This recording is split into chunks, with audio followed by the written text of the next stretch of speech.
हिंदुस्तान में बहुत भयावह रूप अख्तियार कर लिया है, तो क्या होम्योपैथिक में इसका क्या इलाज है? वैसे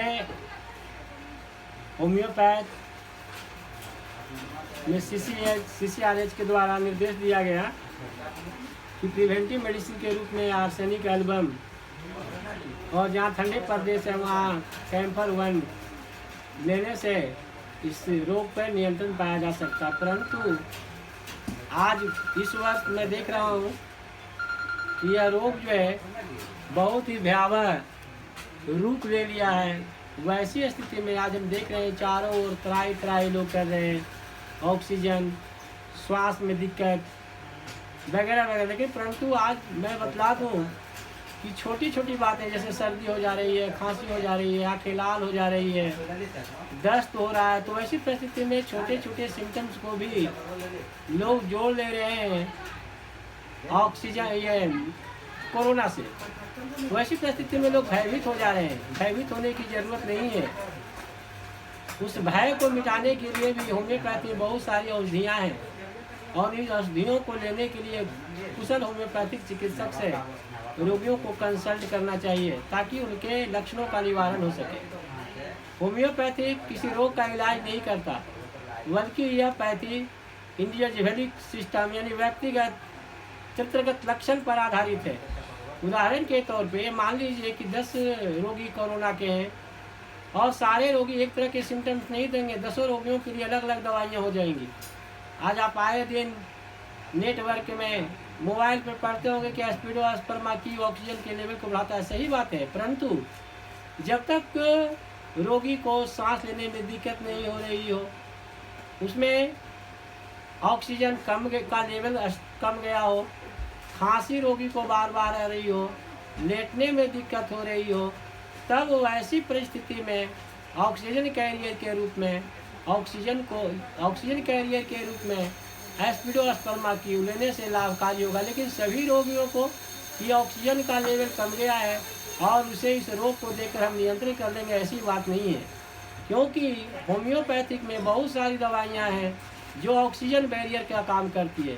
इसमें A to Z मीन्स एकोनाइट से लेकर जिंकम मेटालिकम तक ऐसी दवाइयाँ हैं जो ऑक्सीजन कैरियर का काम करती है।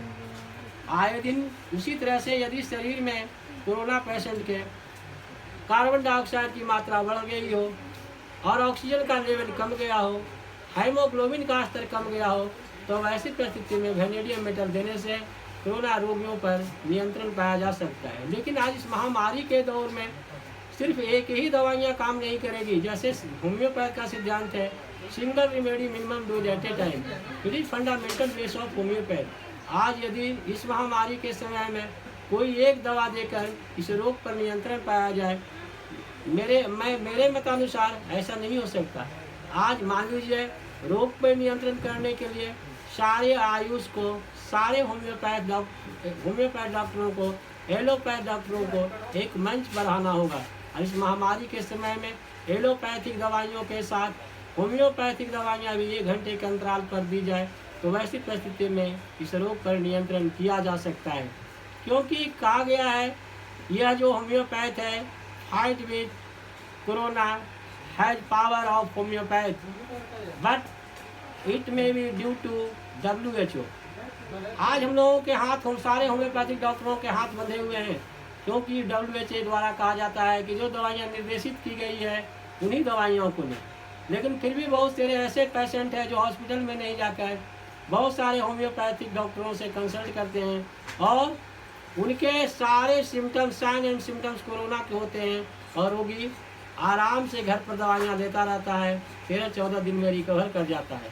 इसके अलावा फेफड़े के अंदर होने वाली विकृति, ऑक्सीकरण का होना, सांस लेने में दिक्कत होना, घबराहट होना, यदि ऐसी स्थितियाँ आ रही हैं तो वैसी स्थिति में भी एस्पिडोस्पर्मा दिया जा सकता है। इसके अलावा ड्राई खांसी है, मुंह का स्वाद बिगड़ गया है, गले में घरघराहट हो रही है, इसके लिए होम्योपैथ में जस्टिसिया 30 या जस्टिसिया Q देकर उसके बिगड़ी हुई स्वाद को, उसके बिगड़े हुए हालत को ठीक किया जा रहा है, ठीक कर सकते हैं।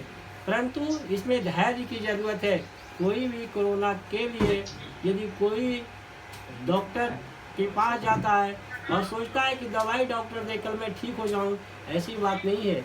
इसको दूर करने के लिए समय देना होगा।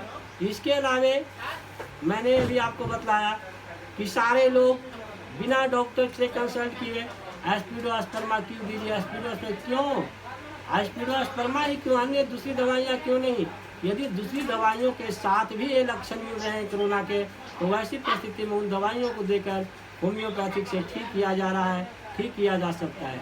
फिर भी यदि, क्योंकि यदि इम्परफेक्ट ऑक्सीडेशन हो रहा है, डिटेरिस ऑफ लंग्स इसे कहा जाता है, stimulation of respiratory centre, increasing of oxidation blood, want of breathing, ये सारे लक्षण, रोगी सांस लेना चाह रहा है, सांस लेने में दिक्कत हो रही है, ये सारे लक्षण यदि आ रहे हैं तो एस्पिडोस्पर्मा क्यू देने में कोई अतिशयोक्ति नहीं।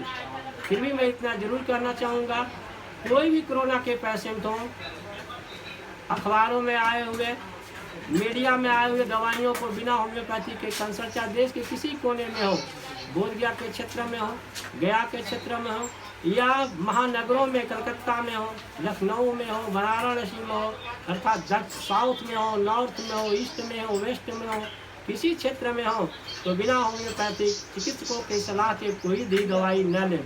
लेकिन मैं इतना तो जरूर कह सकता हूँ कि होम्योपैथिक में दवाइयाँ अनुसंधान है हमारे होम्योपैथी के आविष्कारक डॉक्टर हनीमैन ने बहुत पहले ही, क्योंकि हमारा जो सिद्धांत है वह रोग का इलाज नहीं करता, व्यक्ति का इलाज करता है।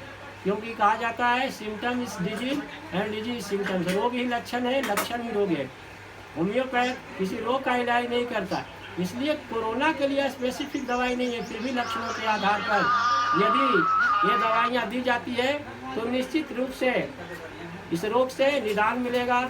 आइए हम लोग सभी पैथ वाले कदम से कदम मिलाकर इस अन्य दवाइयों के साथ इस दवाइयों का उपयोग करके कोरोना पर विजय पा सकते हैं। जय हनीमैन, जय होम्योपैथी। अपना परिचय देंगे। मेरा डॉक्टर विनोद प्रसाद, बोधगया समाधि कॉम्प्लेक्स। और बोलिए।